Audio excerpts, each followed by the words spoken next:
Professor Rajendra Singh, जन्म 29 जनवरी 1922, Bulandshahr, Uttar Pradesh. 1939 intermediate Saint Joseph's college, Nainital.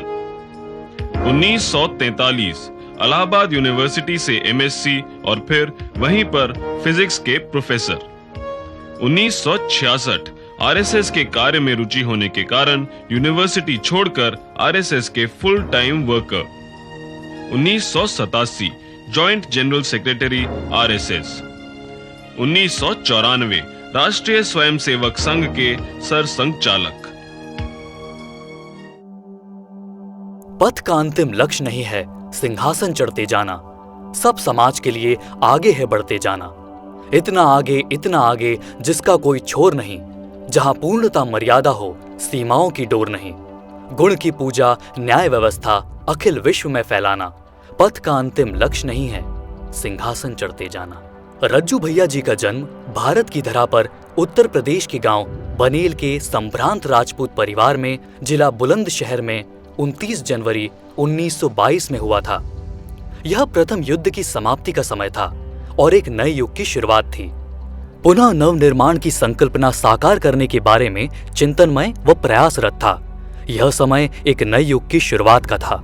रज्जू भैया ने अपना संपूर्ण जीवन मानव सेवा, समाज की सृजनात्मक गतिशीलता, प्रकृति संरक्षण व संवर्धन व राष्ट्र के नवनिर्माण के लिए समर्पित किया।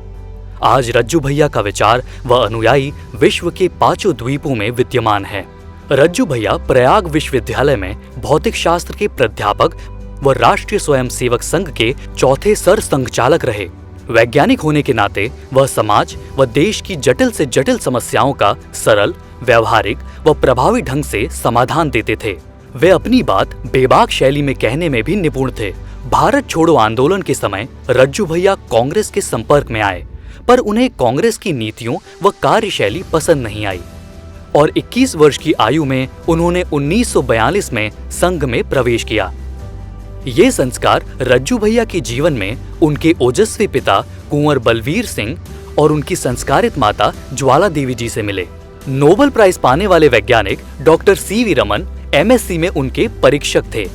उन्होंने रज्जू भैया की विलक्षण प्रतिभा को देखकर उन्हें अनुसंधान के लिए बेंगलोर आने के लिए प्रस्ताव दिया था। जब डॉक्टर होमी जहांगीर भाभा को भारत सरकार ने परमाणु कार्यक्रम की जिम्मेदारी दी, तब उन्होंने संघ प्रमुख गुरुजी से रज्जू भैया को अपनी टीम में लेने की इच्छा जताई, परंतु रज्जू भैया ने संघ कार्य को चुना। देश को आजादी मिलने के बाद भी रज्जू भैया संघ के स्वयं सेवक के रूप में विभिन्न पदों पर रहकर जनहित, समाज कल्याण व राष्ट्र नवनिर्माण के कार्य में अपनी भूमिका का निर्वहन सफलता से करते रहे। जब वर्ष 1942 में कहीं भारत छोड़ो आंदोलन चल रहा था, तब रज्जू भैया जी के मन में राष्ट्र नेतृत्व और राष्ट्र नवनिर्माण की भावना दिन प्रतिदिन प्रबल होती जा रही थी। उसी दौरान उनको श्री शांताराम कसालकर ने संघ के उत्सव में आमंत्रित किया।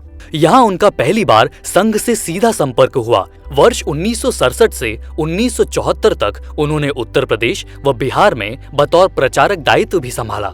वर्ष 1994 में संघ के तीसरे सरसंघचालक श्री बाला साहब देवरस ने अपने जीवन काल में ही रज्जू भैया का सरसंघचालक पद पर अभिषेक किया।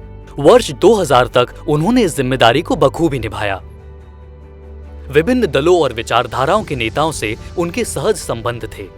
संघ को समर्पित रज्जू भैया की जीवनी पर संघ के प्रथम सरसंघचालक डॉक्टर हेडगेवार, द्वितीय सरसंघचालक गोलवलकर गुरुजी, भावराव जी देवरस, बापूराव जी मोघे, माधवराव देशमुख, पंडित दीनदयाल उपाध्याय, नानाजी देशमुख और बाबा साहेब आप्टे का गहरा प्रभाव रहा। डॉक्टर हेडगेवार के साथ वे प्रत्यक्ष काम तो नहीं कर सके, मगर उनके विचारों से सदा प्रेरित रहे। 24 वर्ष के अध्यापन कार्य के पश्चात उन्होंने 44 वर्ष की आयु में स्वेच्छा से त्यागपत्र देकर पूर्णकालिक स्वयंसेवक के रूप में संघ में कार्यरत रहे। रज्जू भैया यह मानते थे कि जब तक भारत की गौरवशाली धार्मिक परंपरा और संस्कार भारत के युवाओं तक नहीं पहुंचेगी, तब तक विज्ञान भी नहीं पहुंच पाएगा। आज विश्व के अधिकतम देशों में संस्कृत, भारतीय ज्ञान, परंपराओं, जीवन शैली, धार्मिक मान्यताओं, यौगिक क्रियाओं, सनातन परंपराओं व वैदिक ज्ञान का अनुसरण किया जा रहा है, जिसका श्रेय काफी हद तक रज्जू भैया को जाता है। रज्जू भैया का गौधन के प्रति विशेष आकर्षण था। रज्जू भैया यह मानते थे कि अगर भारत में ऐतिहासिक गौ संवर्धन यदि अपना आधार पूर्ण स्थापित कर सका तो पूरे विश्व को पशु संवर्धन के संबंध में भी संदेश दे सकेगा। जो बातें रज्जू भैया 60 और 70 के दशक में कहा करते थे, आज पूरा विश्व उसी का अनुपालन करने के लिए आकर्षित हो रहा है। रज्जू भैया की जीवन यात्रा मानवता व संपूर्ण विश्व को ईमानदारी, प्रामाणिकता, धैर्य निष्ठा, कर्मण्यता, पुरुषार्थ, समाज व देश सेवा के लिए सदैव प्रेरणा देती रहेगी।